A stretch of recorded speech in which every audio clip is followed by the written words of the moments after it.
பாபாவின் தரிசனத்தை பெற விரும்பிய ஒரு சாமியார் ஆலந்தியிலிருந்து ஷீரடிக்கு வந்தார்.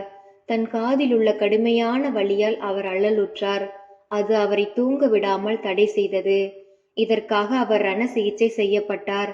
ஆனால் அது அவருக்கு எவ்வித பலனையும் அளிக்கவில்லை. இவ்வழி மிகவும் கடினமானதாய் இருந்தது.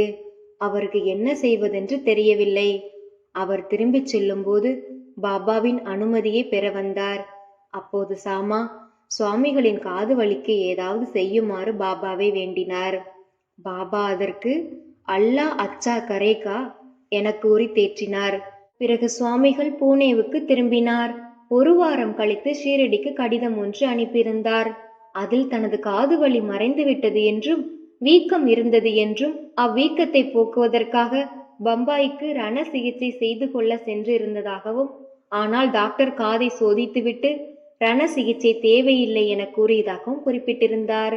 ஏனென்றால் பாபாவின் மொழிகளுக்கு அத்தகைய ஆற்றல் இருந்தது. ஸ்ரீ சாயியை பணிக. அனைவருக்கும் சாந்தி நிலவட்டும். அல்லாஹ் மாலிக்.